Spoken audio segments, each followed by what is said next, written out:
Hey everybody, welcome to the Twisted Cat Outdoors podcast, where we give you information on tournaments, events, everything in the catfishing world, bringing you value, tips and tricks, things that you can do out there on the water. Let's get this show started. I think that this set a Twisted Cat Outdoors 3-fish record.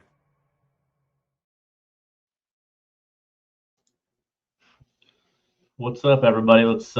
My computer is a little lagging tonight. Let me know if you can hear me, if my mic's working good. Let me check it.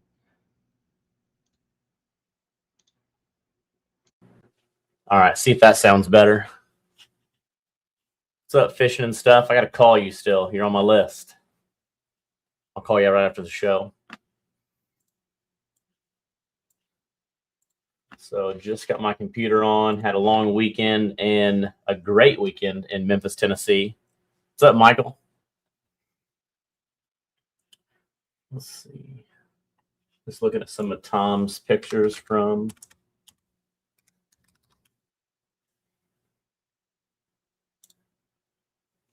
I'll share them.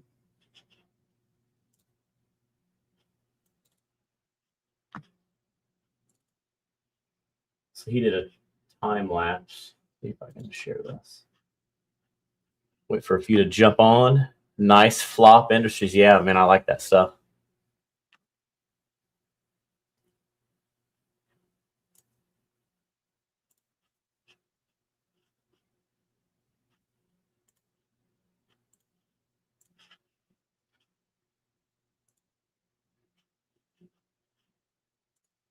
So this is this past weekend, little time lapse Tom did. This is 50,000 square feet.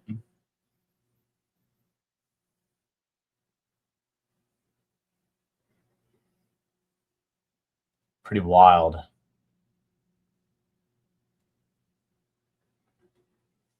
A lot of setup. Let's see what else he has in here. This is one we took Doug Vaughn's trailer or his boat off his trailer.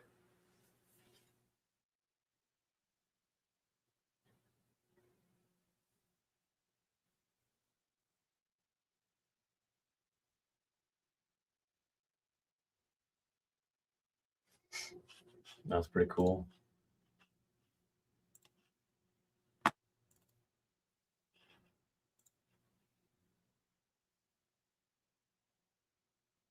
Time lapse of the building as we're setting up.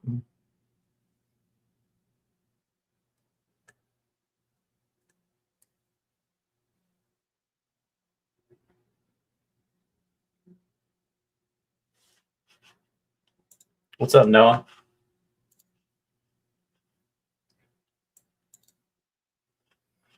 Just sharing a few pics from the weekend. There's the mechanical bull or set up there. That's a view from the second floor. That's kind of right when we were getting started.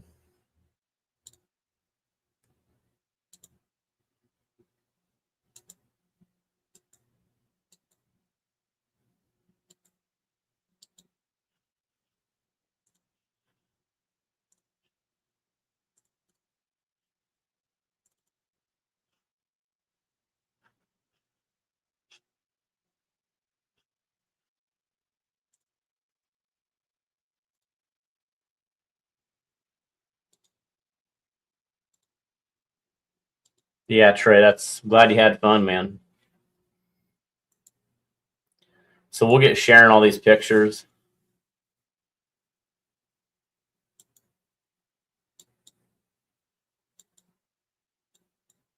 That's what he called the boat winner.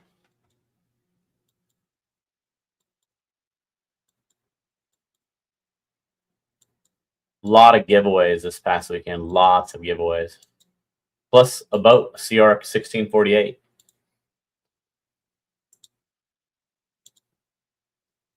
Brian or Koya and JT doing a seminar. Tim Scott. We had a couple kids running around with stickers.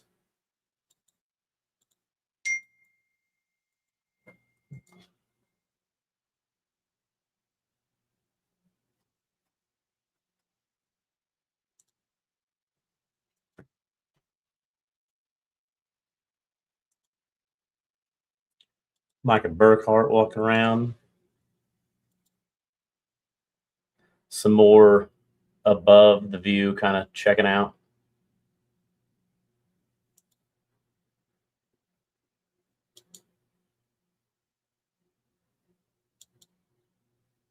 Bobby Lee seminar.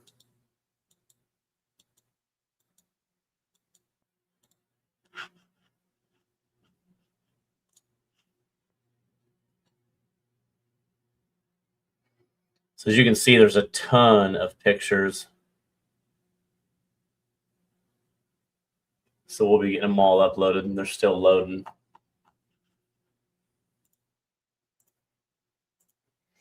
So yeah, tons of pictures from the event. We'll have some videos and stuff. If you were there, what'd you think of the show? Something we did, and we put it together in about 2.5 months. We announced it at the last weekend of November. Actually, Thanksgiving weekend is when we announced that we're going to do a show, and just put it all together. So I want to personally thank all the vendors, the consumers that came, just the people that supported this event for its first year. And we haven't even opened the door on the trailer yet to kind of get everything counted and done. We're looking somewhere around 1,800, I think 2,000 people, but don't have a settled number. So we're going to start that tomorrow, get everything put together, and try to get some numbers for everything. But it was an exceptional show. Really had a lot of blast. Everything was fun, from the dock party, the event T-shirts. We do have some event. I know some people are looking for some of those event tees. Here is. Actually, I can show this one. So we had 3 different color event tees that Lake Dwellers did for us.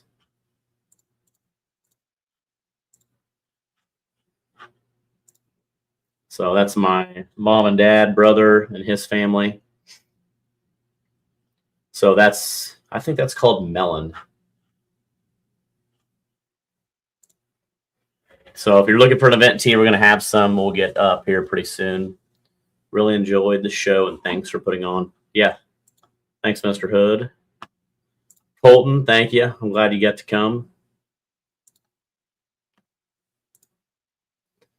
Yeah, that's my plan tonight. We got home pretty late. You know, it was what was wild is we did sleep in a little bit. I think I woke up at like 7:30 and packed a little bit, which our room was full of stuff with Liz and Rhett and myself in the room, being there almost all week. And then I went down and helped a few people leave, helped the guy that had the Can-Am side-by-sides, helped him load up, Jeremy with the side-by-sides. And then we went to Bass Pro for about 2 hours, and then decided to go to the Memphis Boat Show just to see what it was about, and, kind of compare the Memphis Boat Show and the setup and the venue, and if it's something that, we wanted to look at for the future. But yeah, so got some info there and then headed home, but it was a long way. We obviously, Liz drove separate, and then I drove the truck and trailer. My parents drove, my brother drove, and they left early. But Liz and I got home about close to 1 o'clock, and at least unpacked the clothes, because I think it was 11 degrees when we got home. So it was brutally cold. Yeah, thanks, Keith. Thanks, Yellow Cat. Yeah, it was. What's up, Brandon? Yeah, great first turnout. Yeah, it was, like I said, super, super fun. If you see the pictures, as we're going to post, we'll get all that stuff up. If you like the show, or if you have some compliments or reviews, we'd love to get reviews on our Facebook page, just to try to help build that up a little bit. So if you're not, obviously you're on here because you're following the Twisted Cat Outdoors page. But if you go to the Twisted Cat Outdoors Fishing Expo, I'll show you what that page looks like.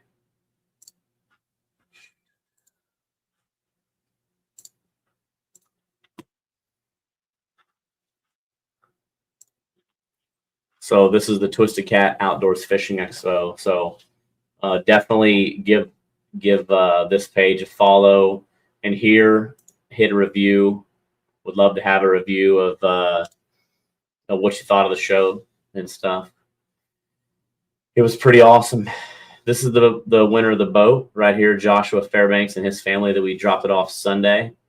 And super, super excited. They had a boat. They had a really small boat that the wife said that she didn't want to give her go on. So they're super excited for this boat to take it out. They got some small rivers around them. They're not from very far, about an hour and a half west of Memphis into Arkansas. So pretty cool to see this family right here win that boat.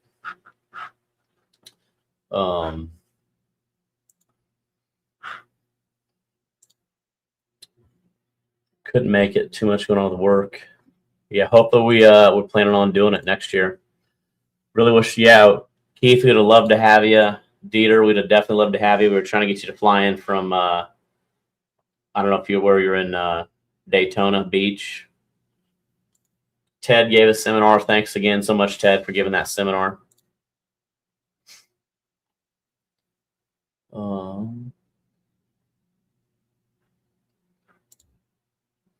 Will this become a regular event on the same weekend? So to go over a little bit of that on, the date that we chose, which was February 20th and 21st.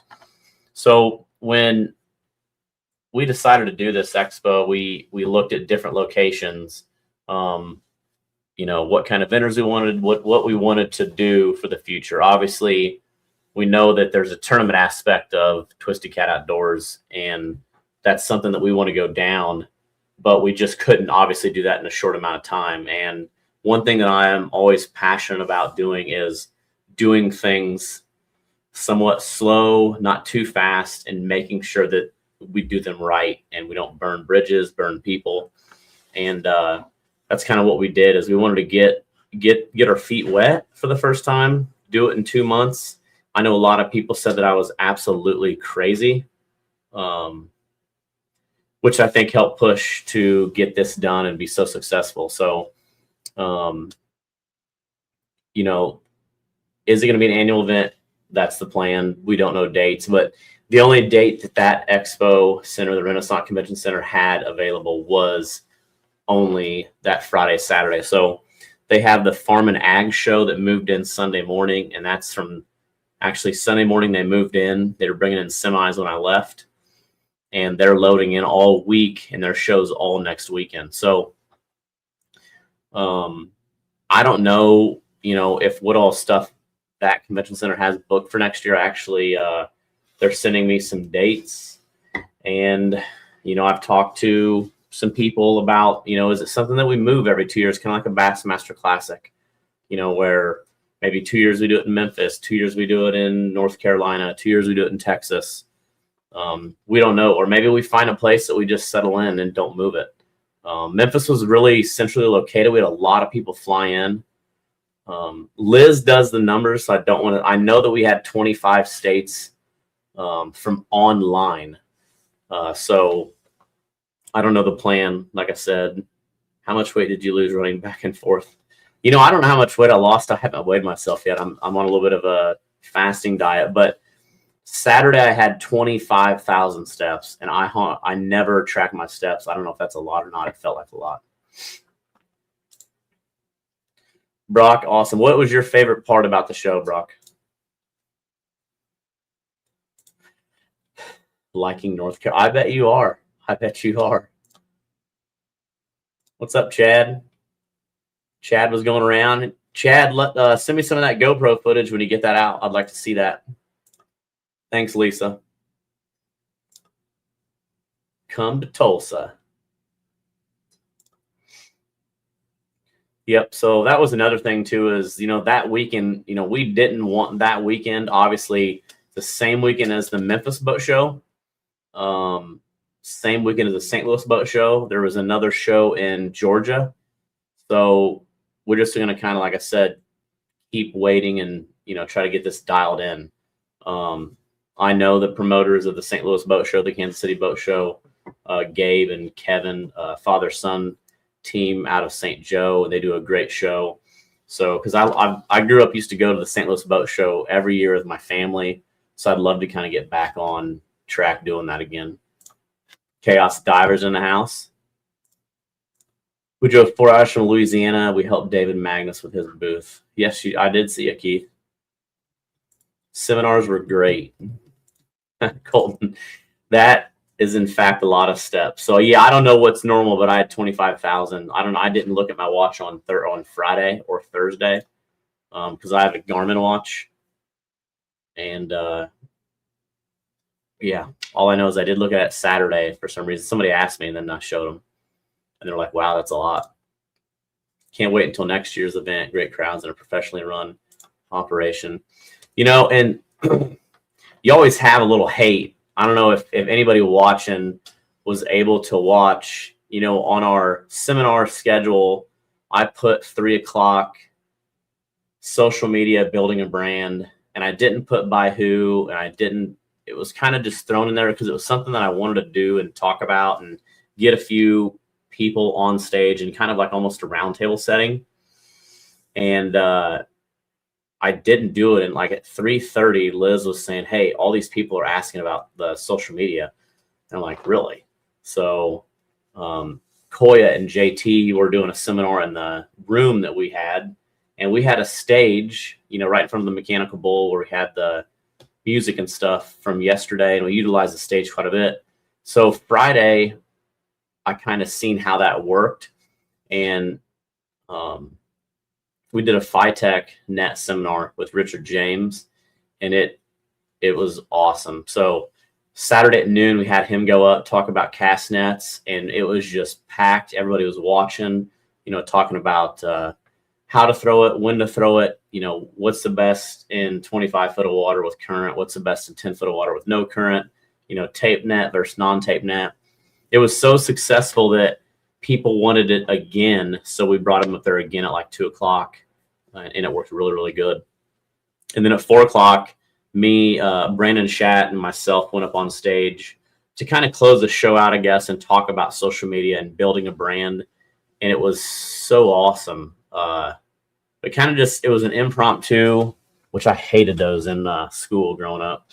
And we just kind of rolled on what we've seen and how hard it is to be in social media to just do all that stuff. So if you got to watch that, hopefully you learned something. You got, some vision from what we see as business owners and what we've been doing for years. And, so we hit like what we see in social media, what we see in pro staff. I explained that I'm special projects manager for Sea Arc Boats. I run Sea Arc Pro Staff. I run Rip and Lips Pro Staff. So I run a lot of social media pages and what's going on in 2026, what's the future look like on social media, and then how to become like a brand ambassador. Brandon and I used to send out a bunch of resumes to all the companies, asking for sponsorship. Can we get this? Can we get this? And kind of talked about what we learned. Was that good? Was that bad? And why? And then we talked. I kind of pointed some people out in the crowd that I've seen that did really, really good. And I don't know. I think that if you did watch that, Chaos said, I actually enjoyed that from you guys. Were on point on all social media ideas. I think if you watched that and you understood it, I think it was pretty cool. I think it's probably something that we need to do, like maybe on this Monday night podcast again, because one thing I harped on a lot is, the relevance of a brand or a person. Like this like right now, Monday night, it was 7:10. My computer wasn't turning on. I'm exhausted from the weekend. My mind's not back. I need to like recharge my battery. But if I'm not on here, people are going to be messaging me like, "Hey, like, where are you at? It's 7:00." And I had 5 messages by 7:10 asking why the podcast hasn't started or what's wrong. So, that started in 6 months. That built, and you got to keep continuing the process, not giving up. And when you start, you're going to have 3 people watching, 1 person watching, but you just got to keep going, giving good content. And just like this I don't even know how long this podcast has been going on, probably close to 2 years now, but it's tough. And that's what we talked about, is how tough being on social media, being relevant is, and draining. Especially for even relationships. I know that somebody asked that in the crowd too, posting all the time, your Monday, like this Monday night is my whole Monday night because it usually goes from 7 to 9 o'clock. So by the time I get downstairs out of my office, you know, Rhett's going to bed. I kind of lose, you know, I don't get that time with Rhett on Monday nights. But I do skip some Monday nights, and I let people know just, you know, if we're going to have a basketball game that I want to be at, and then we might move to Tuesday or whatever. But so some people recorded the seminars, and we did record the audio. Tom recorded the audio. So we're going to be starting to do some more podcasts, trying to get all the audio from the podcasts that we do on Monday nights also on one of the podcast platforms. So I'm trying to learn how to do all that because I know a lot of people are watching this or listening. Actually, they're not watching. They're listening to this on Tuesdays and Wednesdays during their work, which I don't recommend, but whatever. And they have to watch it on YouTube or Facebook. So I want to get it on a podcast platform. So there's a couple of guys that kind of help me with that. So we'll have that option so you don't have to watch Facebook or YouTube just to get the audio. Yes, consistency is key for sure. So, you know, Chaos Divers is huge in social media. They are one of my pro staff for Sea Arc Boats. If you don't know them, check them out. They do awesome social media. And kind of like what we hit on at that seminar for social media and building a brand is just the consistency, not giving up, and posting, you know, good organic content. Obviously, the difference between organic and sharing. And it got, to be honest, and I don't know, Chaos, what you thought, but it got pretty deep. Like, I think we went pretty deep with it, but I think it was a good start. And I think we should almost have 1 or 2 podcasts, maybe have you guys on one of them and really just kind of talk about, you know, the growth of social media platforms, you know, which one to go down. People are asking about, you know, what camera, what audio. And I mean, if what you're watching me on, I don't know if you think it's a cell phone or not, but that is a Sony DSLR. So it's a really nice camera that we only really use for this podcast. And then usually sometimes on the boat when we go live, and it just kind of works, but it's a ton of work to hook up and run, especially on a boat. So obviously your cell phone is your number one thing, that vertical stuff. So,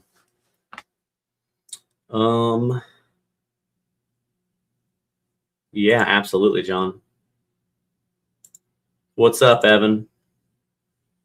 Evan works at Game Masters and started using some Rip and Lip rods because he sells them. So we got we got 2 big racks in Game Masters in Quincy, Illinois. And I got to meet Evan in person walking in there. We were every once in a while, like Liz and I are in Quincy, we'll walk into Game Masters and do like some vertical stuff and some pictures. So it was cool to meet him. And hopefully he's going to take me fishing sometime and catch some big flatheads.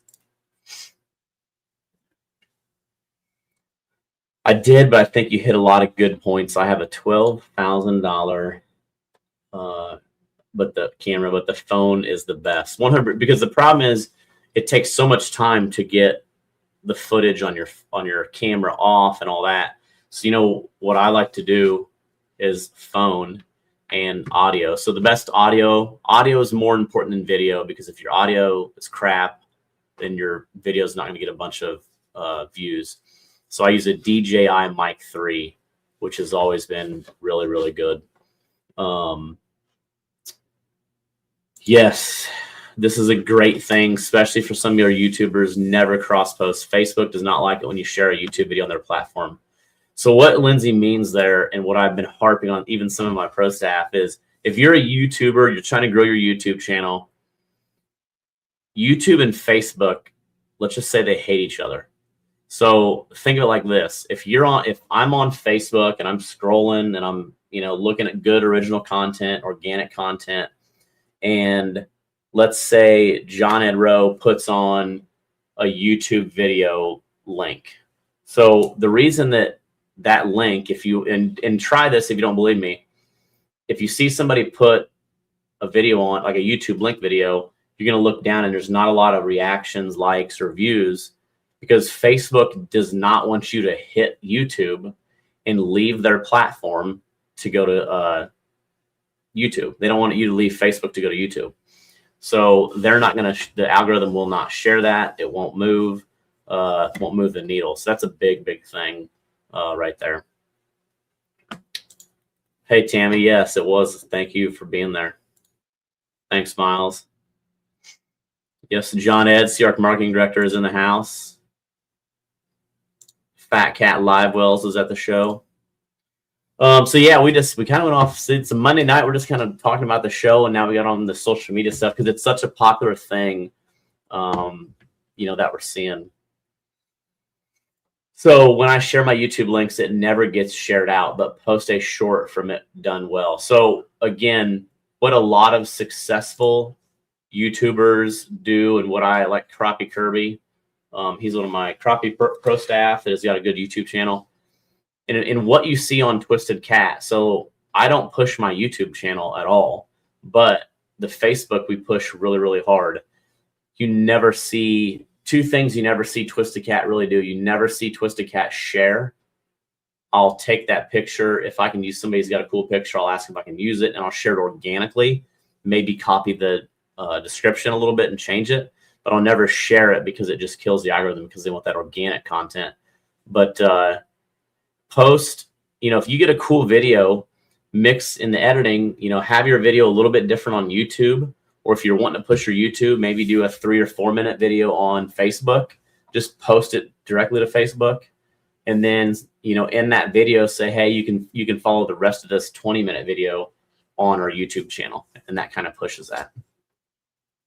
Yes, just like John had said, you never want to leave their ecosystem. Facebook, and like I said, do that test. If you're a YouTuber, test it. Post the video you're going to post on YouTube to YouTube, and then post the link. And then a couple days later, just post the video, not the YouTube link. Just post the video organically to Facebook and see the difference. Yes, exactly. What's going on, Team Nash? Thanks for joining us tonight. As a starting YouTuber with a couple hundred followers, how do you suggest to promote amongst the community? I guess when you say that you're new or starting a YouTube channel, is there a reason you're going to YouTube and not Facebook, or you're wanting to really build that YouTube? Because that's kind of where I'm like, YouTube is a platform for Twisted Cat, but it's something that I just can't focus enough time to grow it all. Like, I'm running 5 or 6 Facebook channels and trying to put 6 pieces of content a day on each of them, and that's so tough. Everyone's attention span. Yeah, shorts get the follows due to quick action. Yeah, if you get those good shorts are really, good for attention. So professional mode on Facebook, I took Twisted Cat there after a long time. Probably, 8 months ago, we went professional mode on Twisted Cat, and then about 6 months ago on my personal profile. And if you're going to go professional mode, you've got to put in the work, is what I recommend.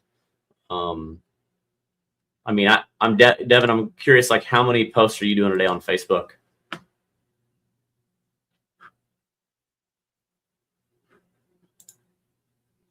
FUD, hey, what we say in that seminar is that's an excuse if you're not getting the content. So I did buy they are ugly glasses. So if you see me in a pair of ugly glasses, which hopefully you're not calling these ugly, but I just bought some Ray-Bans at Bass Pro, the Metas. They're still in the box, but I'm going to charge them up. I'm kind of curious. I've seen a lot of cool things with that.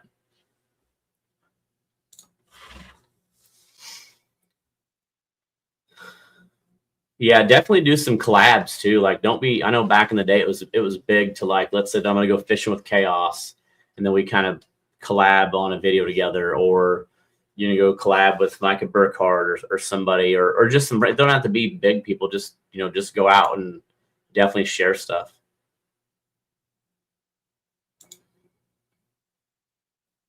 So here's another thing I talked about because I didn't see much growth on Facebook. So I had some people say that this week, and what I challenged them. So a perfect example. Let's pull one up actually. So I challenged everybody to do something, and I asked a question. Let's see if I can pull this company up.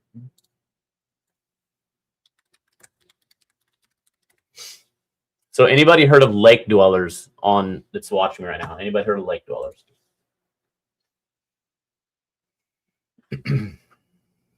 All right. So this is Lake Dwellers, and this is their Facebook page. And I've known them for about a year. I didn't know exactly what all they did. They kind of had a cool logo. They had a cool mission statement, and they came to the show. They're from Memphis. It's a good friend of mine, actually a couple good friends of mine now. They were huge help. They did a bunch of rip and lip stuff for us last minute. They did our polos. They did our event T-shirts. They were doing our event T-shirts Wednesday night and Thursday morning, to give you an idea. But I said, hey, does anybody in this crowd know Lake Dwellers? And nobody raised their hand. So again, here's a perfect example. 8 hours ago, they posted this hat, which is hat. I can't pull this hat off. Rhett wore it all weekend, but this is a sweet hat, sweet logo. And they don't post very much. So this kind of gives you a little bit of idea. This is their booth space.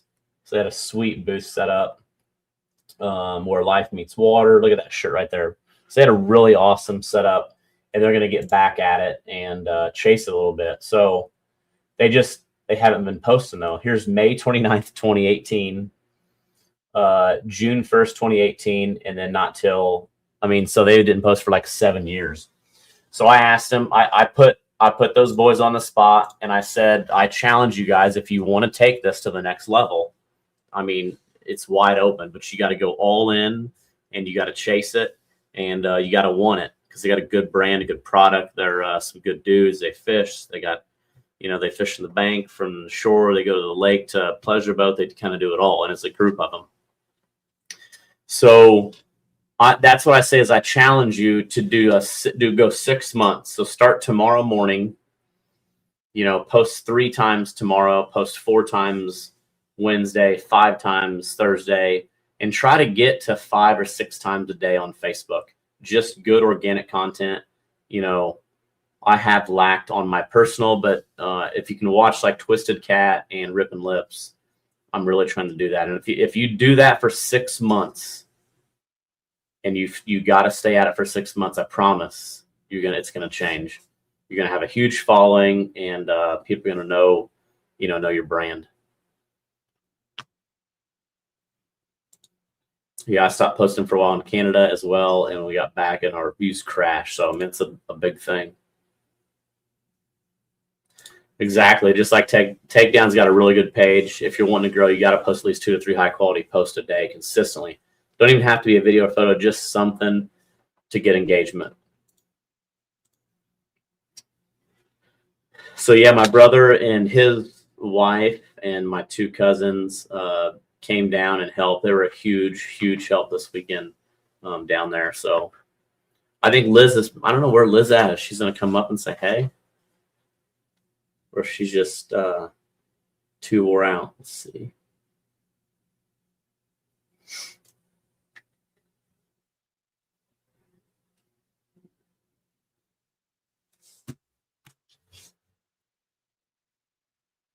Yes, even if you got to start twice a day, then 3 times, but you just got to start. You just got to start.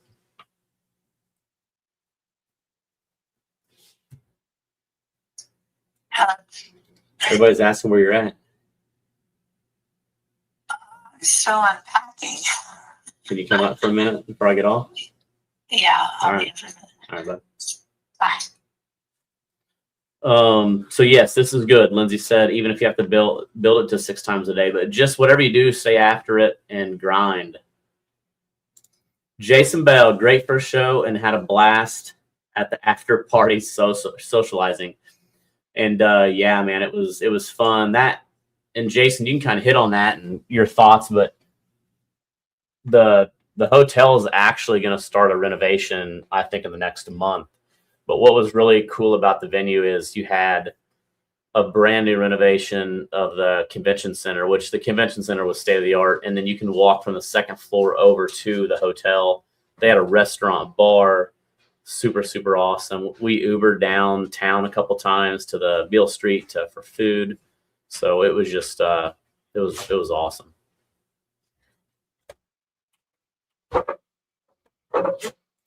So essentially, if I post a short to YouTube, post it to Facebook as well, along with 2 to 3 more engaging. Yeah, just, you can't post too much, if that makes sense.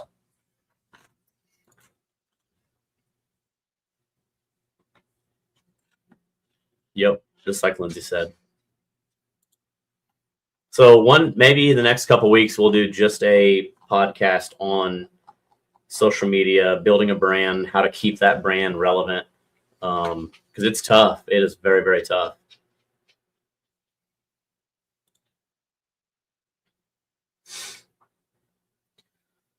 You know, I really haven't noticed a big difference. I do feel like I get better reactions when I post it. Like sometimes I think when I Like real time. yeah, like sometimes when I schedule post and you learn, like you can actually, if you got a professional mode on Facebook, I can get on and I can tell you, you know, where most of my followers are on Facebook, what time of day. So you really want to follow that too. Hi guys. What's up, Liz? Amber's there. So after the long weekend, I pretty much got my voice back. I'm like 50% right now, but Friday and Saturday I was a complete zero. Oh yeah. Could you imagine if I had my voice too, Lindsay?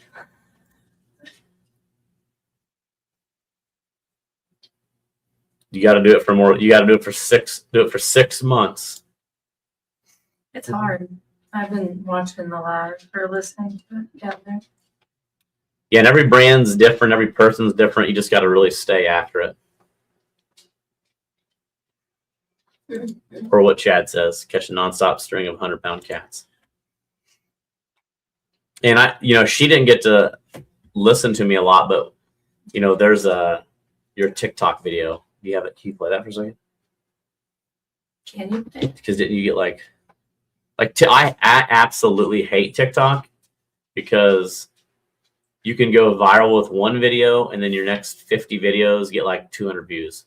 Yeah, I have like 3 good videos, and it's just because I see a trend and I like to replay it in our way. So like the Nicki Minaj trend, whenever like all the girls were in their heels, and the camera was going around them. Yeah, so we flew a drone. I don't think, maybe I posted it on Facebook. There's that one, and then the joke one. The joke one got 1.9 million. Let's see. You got to turn it up. Or can you? Oh.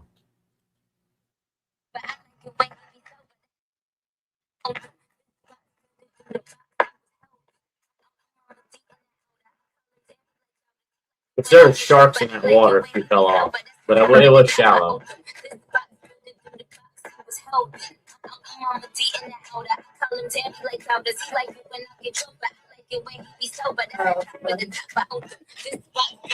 And then her next video got 6 views.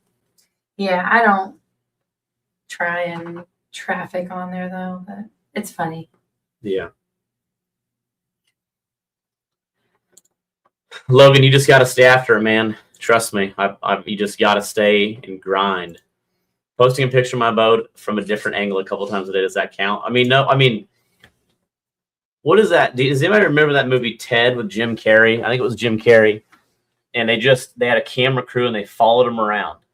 So that's no different than like my big thing when I was growing up, like when TV really hit like that, the reality side and why reality got so big. Well, what is that crap that you watch where they're like dating in a box or something?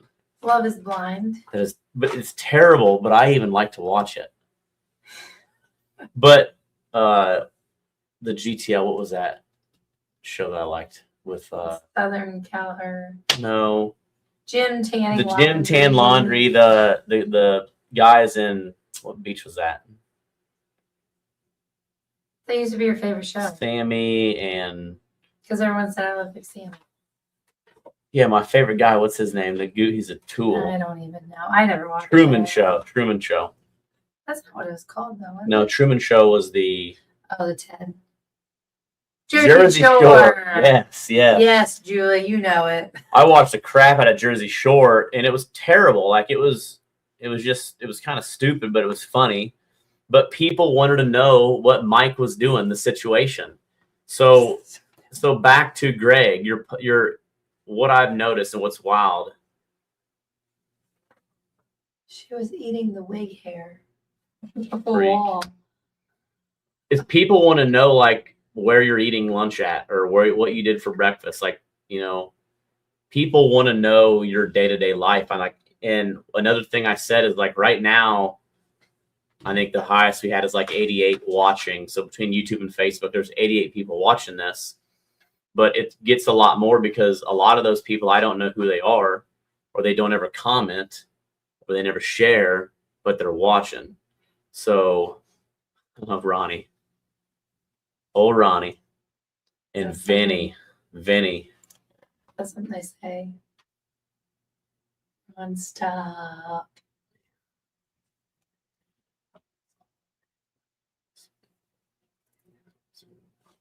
Oh, that's exactly right. Which I don't know how to edit, but I mean, if you take some of the, I mean, we pay a lot of money. You know, Daybreak Media does some of our videos, and they're super high end. He's shooting with a really nice Sony camera. His editing, I mean, he is in my opinion, nobody does better videos than the video guy that does some stuff for us, and it gets crap for views. So we don't use those videos for viewership. We're using those videos to showcase like sponsors and cities when we're like, when we go to Morgan City, Louisiana, they have no idea when I say, hey, we want to put a catfish tournament on. But then I show them what that looks like, and they're like, oh, he puts together a really good video that really is easy to understand. And like, wow, that's what we want. Like, that's cool. That's right up our alley.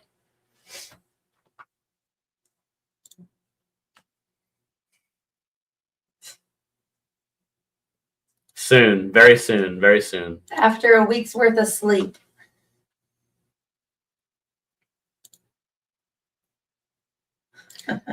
Yeah, Justin Freaky got a lot of views. You know, his biggest view video was hitting a tree. He got in a fight with a tree with his prods, and I mean, just recreating that. Same, and it burns me up the most viral video. It's funny. Let's see it.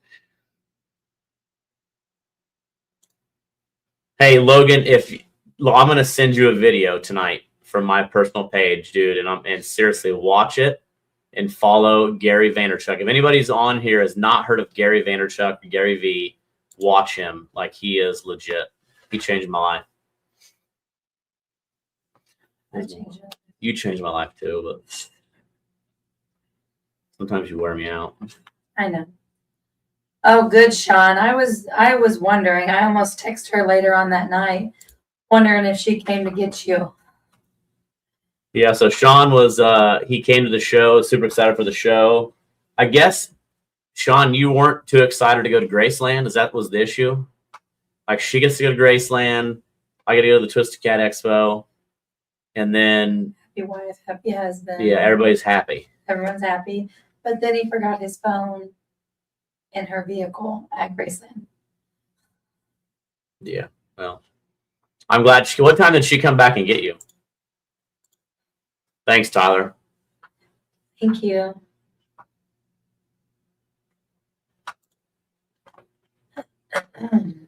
Run and gun. I didn't get to talk to you guys much at the show. How was the show for you guys? And how was that Rip and Lip Stalker rod? Are you gonna do some bumping with that? I was talking about Lake Dwellers gonna have to get it together. Oh, where's that at? Yes.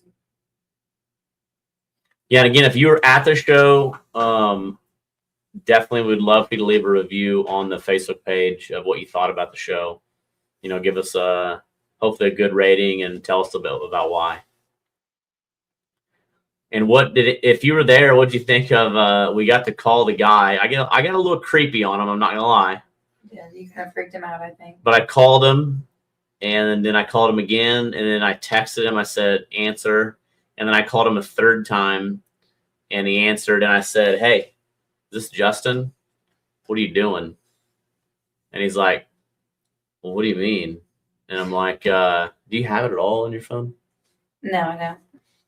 And I said, I got what he did. he's like watching TV. I'm like, oh, what have you been doing all weekend? Like, I guess now thinking about it, it was probably a little weird, a little creepy. Yeah. And I said, did you go to a show in Memphis?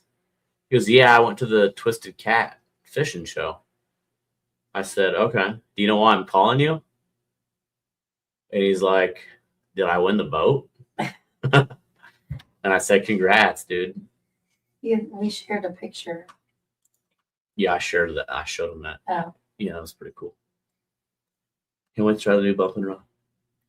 Oh, that's awesome. Oh, great.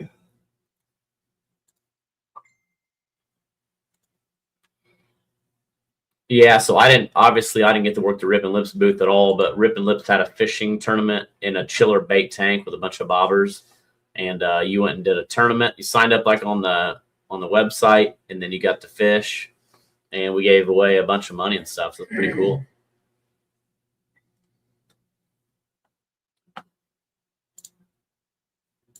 Thanks, Bradley.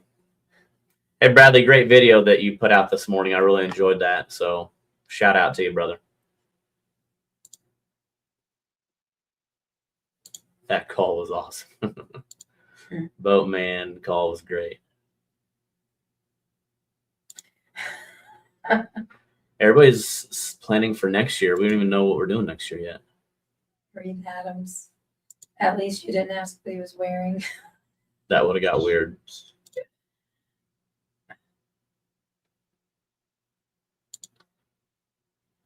Show was great. I brought home a new pole and a wife and kids. Got some of those amazing apples.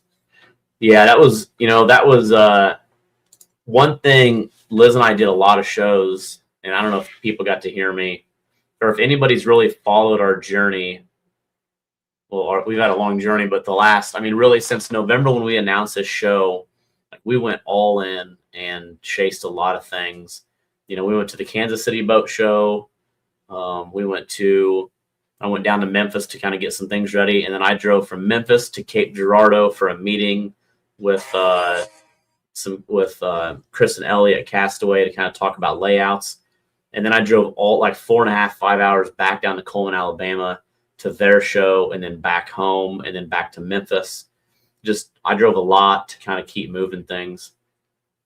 And there was times like I just hit a brick wall, and I'm like, should we do this? Should we do this? Like, it was tough, but there was a lot of really flowed well, and then like the next day would be a brick wall, and we would just have to reset ourselves and keep going. Yeah, and that's what like I said, you can't give up. You got to keep grinding, and it was tough for sure, but we got it done. It was so much fun. And like I said, but what we learned too, because I'm going back to this comment, is vendors, you know what I mean? So we had a lot of vendors that we turned down. We had a lot of vendors that we had a couple of vendors back out last minute, which was that hurt us bad. We weren't prepared for on the layout. But we couldn't, just is what it is. But one thing we've seen is like we wanted vendors that we didn't want you to get stopped all the time for like a gutter cover, or, we wanted stuff that everybody would actually see.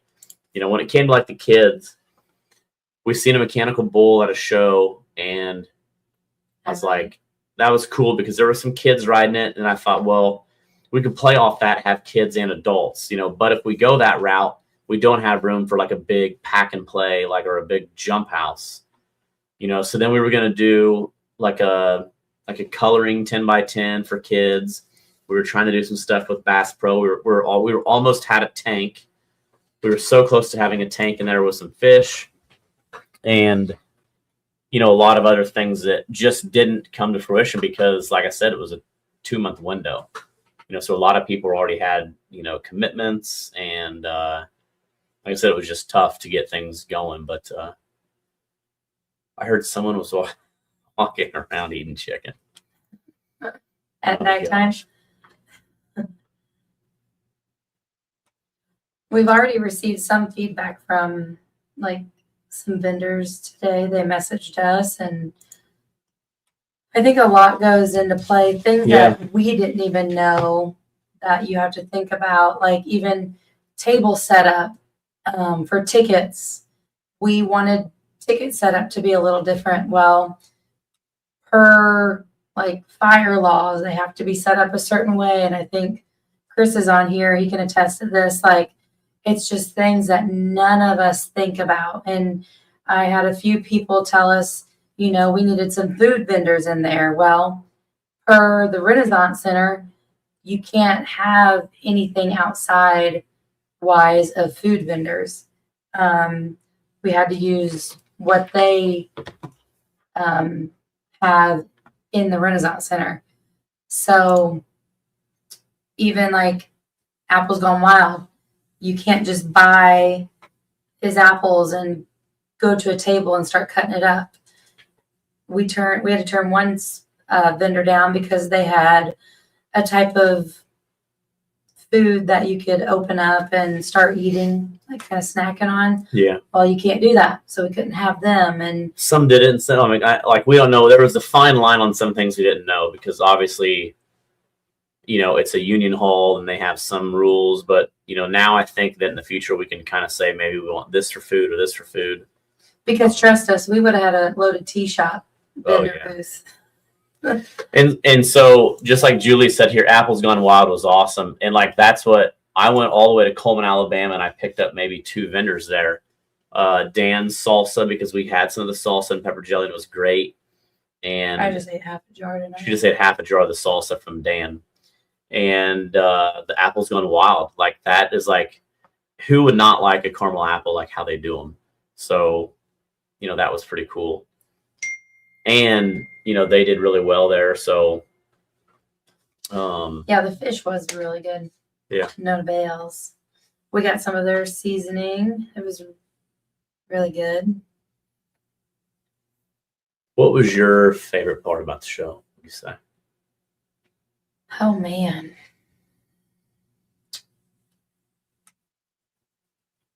I think for me personally, even though I didn't have a voice all weekend, I think me personally was the specific job I was set at, because I personally got to talk to every single person that came into the show.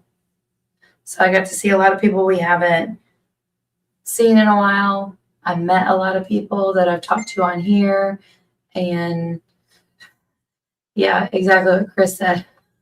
But I think meeting people face to face that I haven't even, you know, that I only talked to on Facebook, and yeah. Yeah, Bobby, did you guys get some apples in and try them? But we learned a lot. A couple things, like I wanted to be up in the front. So like ticket sales, we plan on having 2 sets of entries, and it didn't work out because we didn't realize, like, not that we weren't prepared, but it was a lot of people coming in, and you had prepaid. You know, we had close to 700 people that paid online. Well, then everybody else is paying at the door.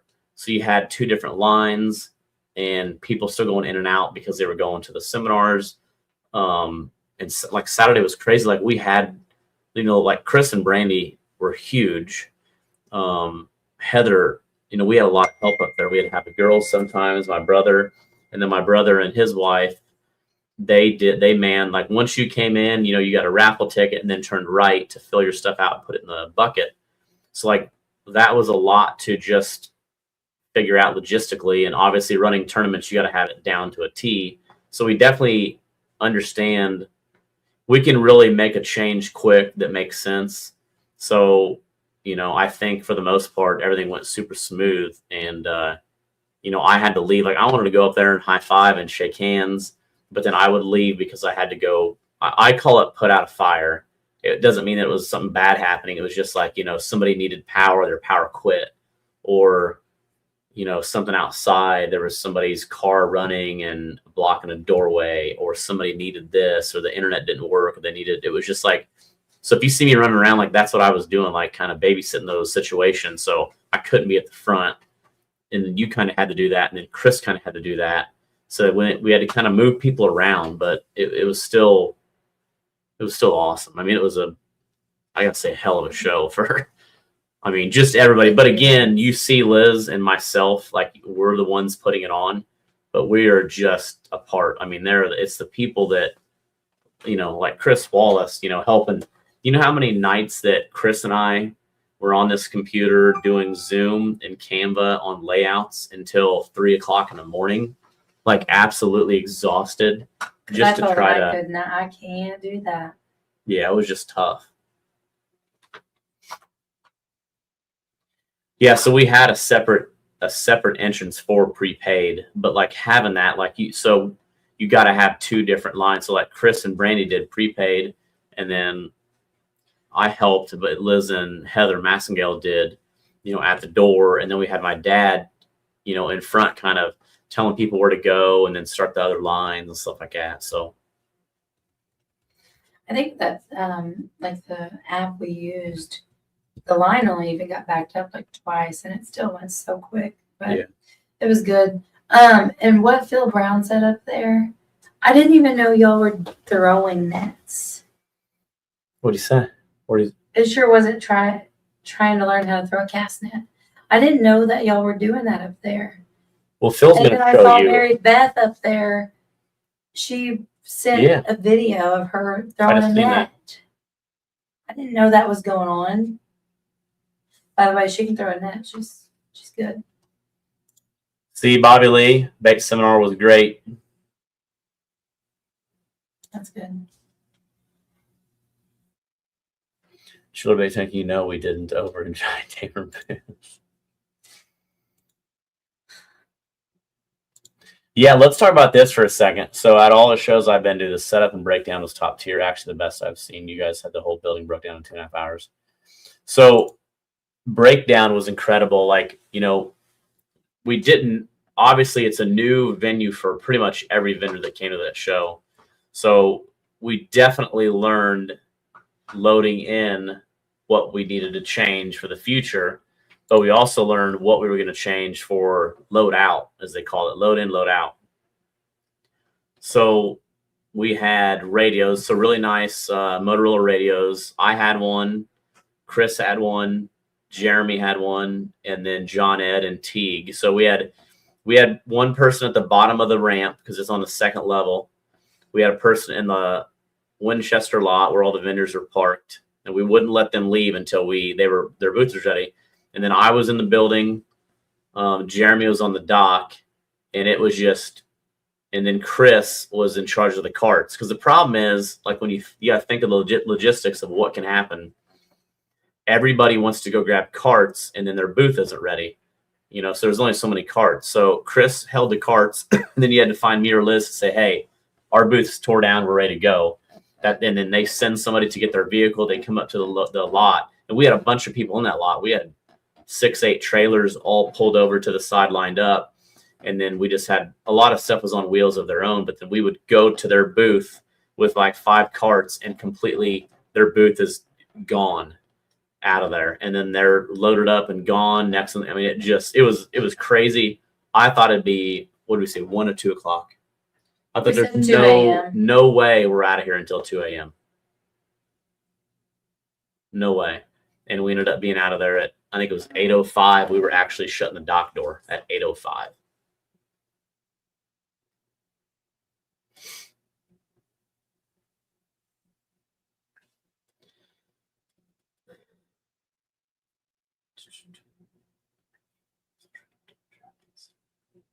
Yes, I got to look at that.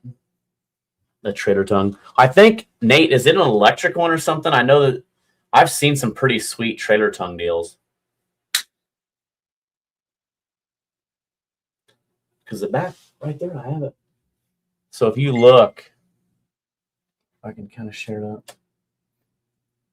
You can't tell, but right, and I was telling people this, everybody thought I was joking. That is my trophy for forklift operator champion. You're so cool. I'm seriously. I know. In 2010? Golly, that's a while ago. In 2010, I was a forklift champion at Cole Wholesale. Woo.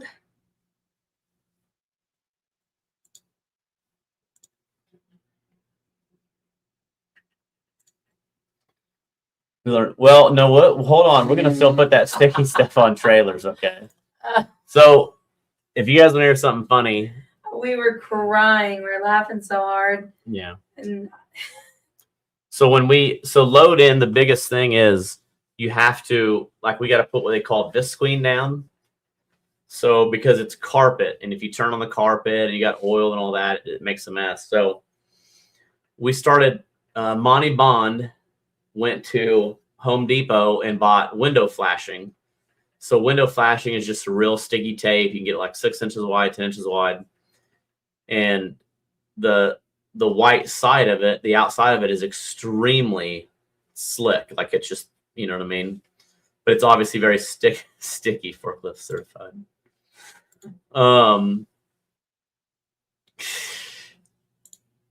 watch out. I agree. That's something I wanted to do. We didn't get done. Yeah. So it, like, when you put those on those tandem axles, so like all 4 tires, you could spin a boat on a dime and it would mess the carpet up. But what we didn't learn, and so the next morning, we got everybody out of there. The next morning, Doug calls me and he's pulling his boat trailer home. And he says, how do you get this crap off the trailer? I can't cut it off or nothing. That's And exactly I what didn't- they said. I didn't think of it. I didn't think about it. And then about an hour later, KB calls me and he's got a Slayer that we had it was just a single axle, and he was getting ready to back it in his shop. Well, as he was backing it in, it had already tore some of the white stuff off, and he said that he picked up his entire driveway of the gravel, but see, he came back in his shop. He was laughing so hard, and he says, I'm gonna have to get a new set of tires to get it in my shop. Well, then I thought about it. Doug ran out of gas, and he said, I had 10 miles left and I ran out of gas 3 miles later. And I said, well, that probably because them tires were so damn sticky that it was slowing his hurting his gas mileage. So he ran out of fuel even. Oh, that was hilarious. So that was the funniest thing of the whole weekend, is the stuff we put on the tires. But they do make like some tire socks, so that's stuff that we're looking at for the future. But I think overall, you know, Memphis gets a bad rap, St. Louis, a lot of these big cities get bad raps. But to be honest, I mean, did anybody have really any issues? Because we definitely didn't. I spent several weeks in that town. They always had security. They had, the gates were locked, and I never thought any. I mean, I never felt anything like They any really issues. went over the top for us to make sure nothing would happen. It was nice. Yeah, no, it was super, super good. No issues at all. So yeah, so we're like I said, this is the first time I turned my computer on. I haven't even got on Square to look at numbers or nothing. So we'll get that stuff kind of dialed in. I'll send an email tomorrow to kind of see what dates are available for next year and see if that's something that works well. Run and Gun had an Airbnb. It was great. Place 6 minutes away. Neighborhood felt safe. Lots of bumps about it. Great place for a show. Felt like home, to be honest. The gas station I visited after the pool hall was very interesting. They had drums on their stuff out front. The gas station I visited after the pool hall. Yeah, now I'm not gonna shoot some pool. I'm not recommending to go out late at night to some pool hall in downtown Memphis, but you can. Yeah. My brother became Facebook friends with quite a handful of you guys. Oh yeah.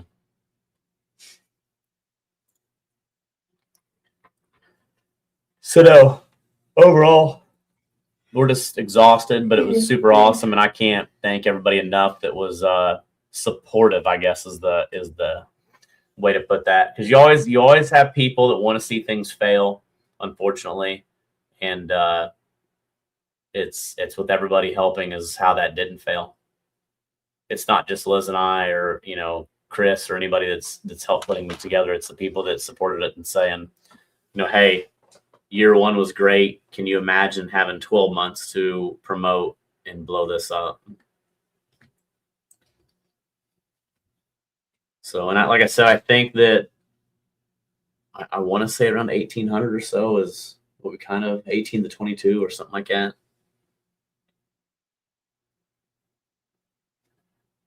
So National Guard, police, U.S. Marshals, FBI. I mean, it's a lot of these big cities have a lot of getting cleaned up pretty good too.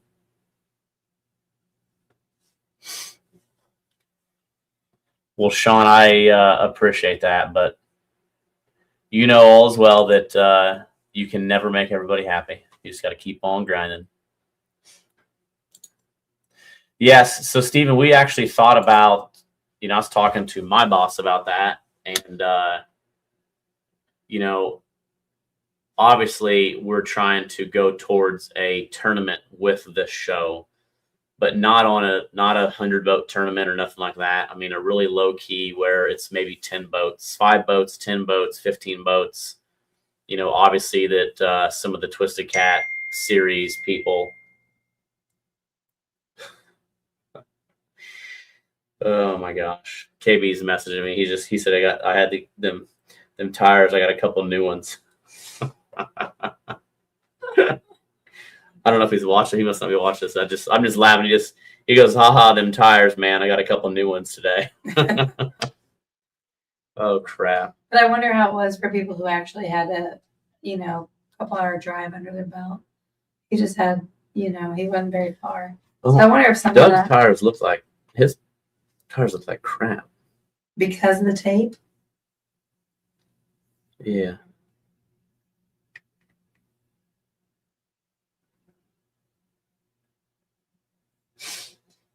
Running gun. How fast did you end up throwing everything together? So that's the aftermath there. But you got to look at it this way: is here it is again. This is going to get you more tread life. Oh my goodness. It's going to hurt your gas mileage, but it's going to get you more tread life. I just want to know what it sounds like going down the road. Running gun. I think it was the day after my birthday in Louisiana, right? How fast did we throw everything together? It was November 25th. Let's see. I think it was. That's when we took that video. Remember, I was going to take the video, and I said, "Hey, I'm Liz," and we were like introducing ourselves in the show. Yeah, right here.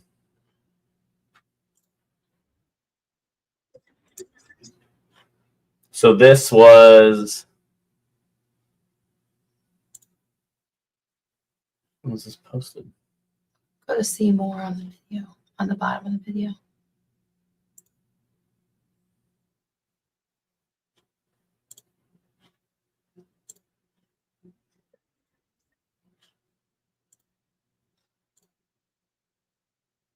View insights. November 25th. Yeah, it was the day after my birthday. And it got 7 clicks. Cat Outdoors, we got something big for you, something we've been working on. February 20th and 21st, the Twisted Cat Outdoors Fishing Expo right here in Memphis, Tennessee, the big mighty Mississippi River behind me. We're at an awesome venue. We want to show you what you have to look forward to in Memphis, Tennessee, February 20th and 21st. Let's go take a look. So, hey, check this place out. This is the Renaissance Center, downtown Memphis. Absolutely beautiful. You're going to love this place. Hey, so again, we're here at the Renaissance Center in Memphis, Tennessee. We're going to have 2 locations just side by side from the main hallway. Let's check out the first location.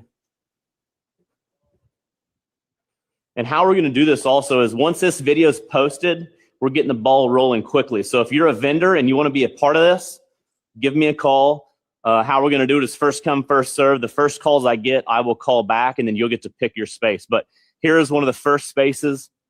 This is over 50,000 square feet. This place is massive just right here. All carpet, acoustic. So wild, you know, how November 25th is when that was posted, which is crazy. And then this is during the show to kind of give you an idea. You've seen what that room looked like there. Wow, what a machine. There you go, Jeremy. Hey, Friday night was awesome. We had Ethan Torsak doing music, free alcohol. This place was jamming. Now it's Saturday. There's so much going on. We have seminars today, a lot of things, catfish, crappie. We got trucks to look at, boats to look at, fishing gear, crappie gear, everything you can imagine under the sun. If you're an outdoorsman, a fisherman, you want to come to the Renaissance Center in Memphis, Tennessee. I'll see you soon.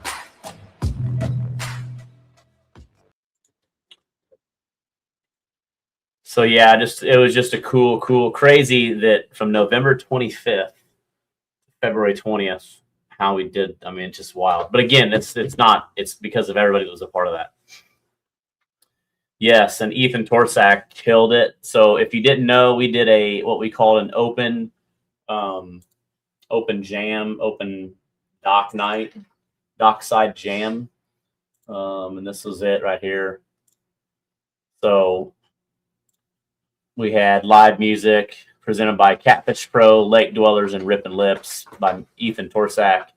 So it was free beer and just to hang out from 4:30 to 6:30. We kind of dimmed the lights down, but that was super, super awesome. Just super chill. Yeah, Ronnie, the second room was the seminar room across the hall in Ballroom C. Thanks, Marcus and Steven. Me neither, Chris. Yeah, I didn't get any beer either. And then Saturday, George Young did 100 beers if you bought a raffle ticket. So What? yeah, so if you bought a raffle ticket, you got a free beer. Hey, Terry.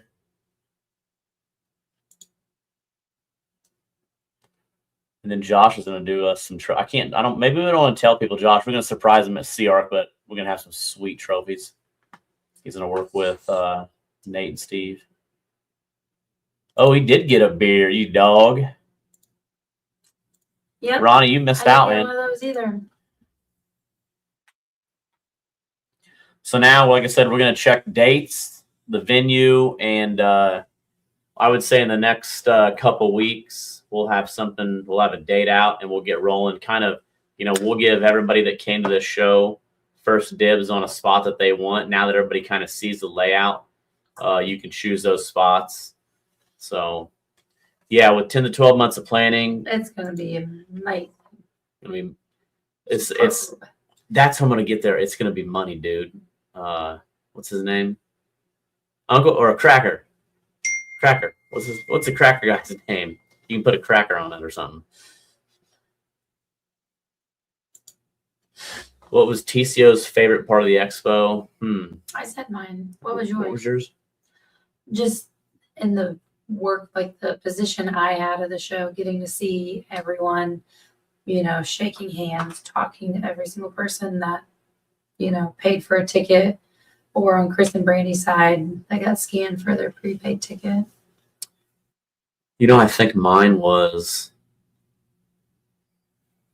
I enjoyed everything. Obviously, I was, like I said, putting the fires out, like I was just putting a Bluetooth speaker on stage or fixing a computer that wasn't working on the internet or something like that. But what I really, stale Cracker, what I really wanted to enjoy and I just didn't get to because I just can't stop is just to sit down and have a drink and enjoy the show, Ethan.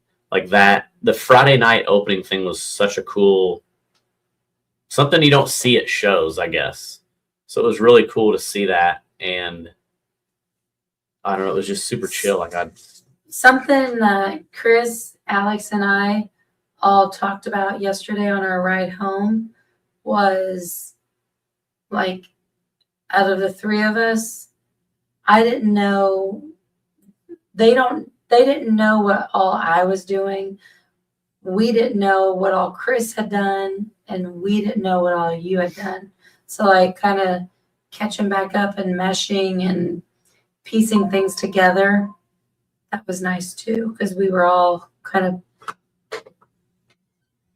helping out in a big Yeah. way. Yeah. Like Chris and I were walking around to vendors and all that.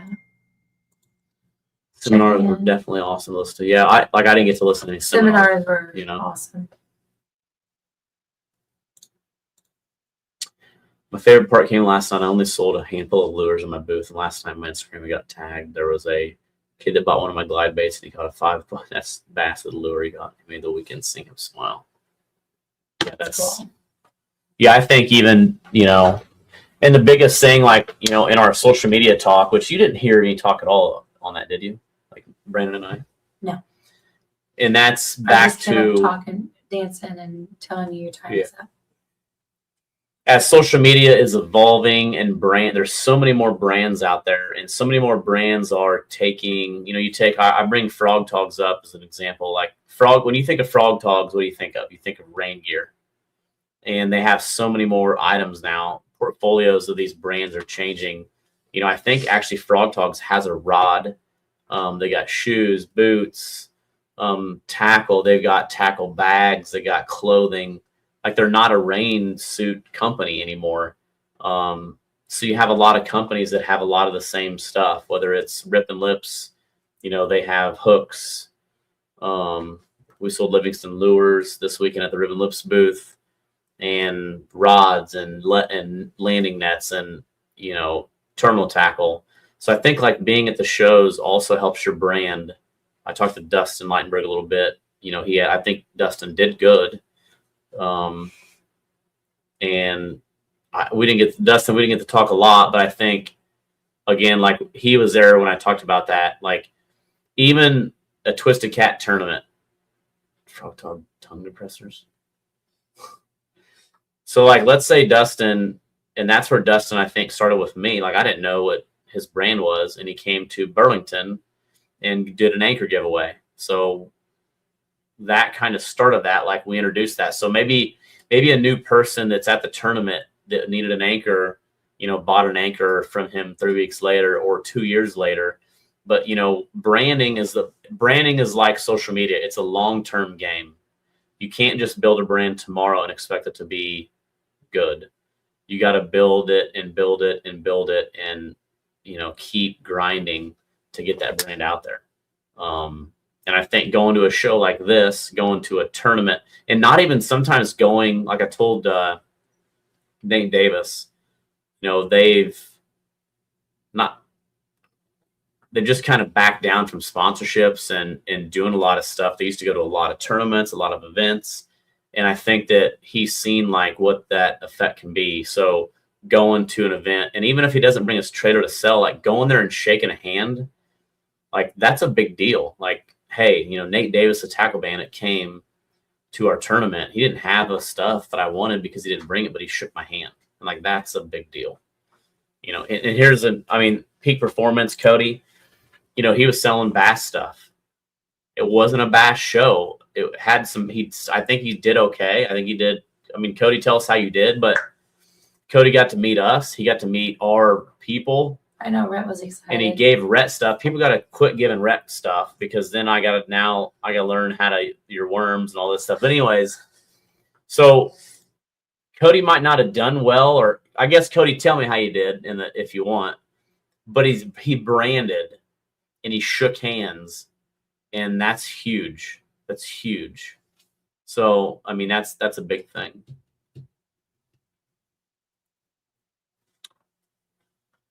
Yeah, Tom picked up a job walking through the St. Louis Boat Show on my way home. Great way. So yeah.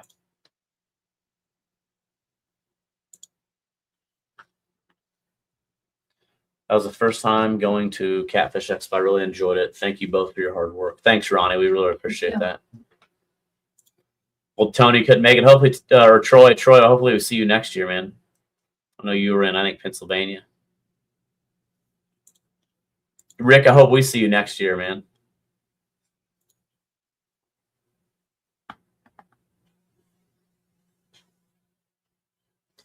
You know, there were some people there that actually text me today and they're like, I never got to see you. Like, we never seen you. And I'm like, I don't know how you didn't see me, but I remember I had 25,000 steps. So it'd be cool if we had a video all day and like I was a color, like my whole body was like all red.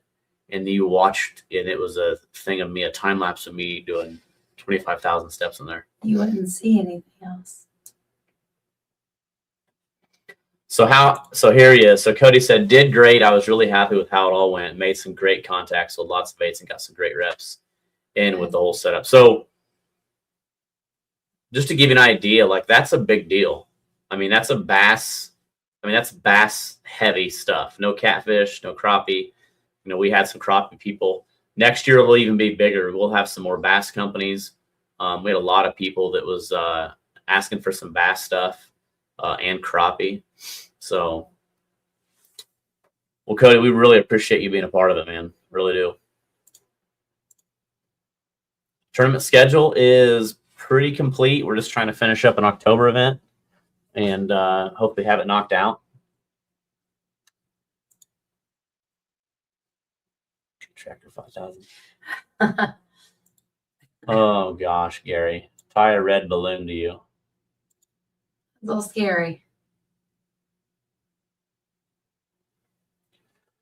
Yeah, I agree, Bobby. And I think that putting on tournaments and events, you know, we do a lot of big tournaments, a lot of, you know, poker runs. And we just want, I guess the way we look at stuff is like, we want it to be fun. If we're having fun, then we know that people are having fun. And that's, you know, kind of what our goal was. And it seemed like people had fun. It was something more unique than just an average boat show or fishing show.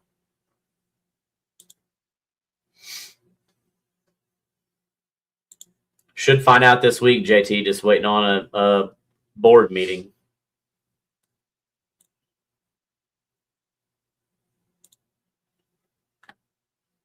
What registration? Go date. Let's talk about that. Registration is open, I think, for everything. We did that last Monday, week. right? Yeah. So remember, a lot of people have been going to 2025 tournaments, go to 2026, go down to Perryville. Yeah, they're all open. And I don't know why it never shows this next page. Yeah, Perryville has got 6 boats. So all the tournaments we have so far are open for 2026. We got Decatur, Alabama done, Garland, Texas done. Alton Classic is sold out. If you want to be on the waiting list, make sure you let us know. We've got 4 or 5 boats on the waiting list. Fort Madison, Iowa is sold out, or gosh, not sold out. Fort Madison, Iowa is open. It's got a lot of boats. Fort Madison has 41 boats signed up.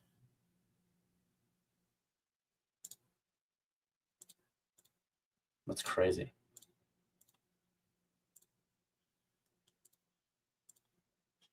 Yeah, that's Fort Madison. 41 boats.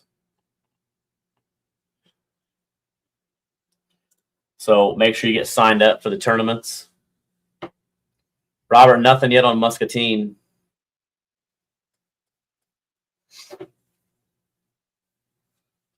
Oh gosh, I'm yawning.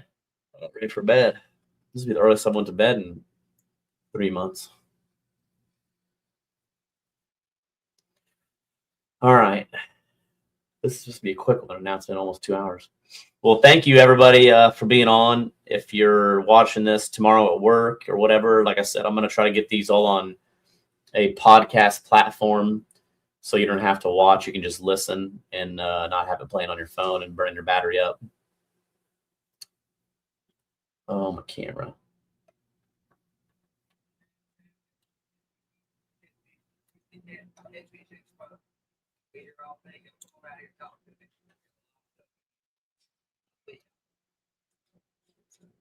Hold on, I'm still here. It's just the camera.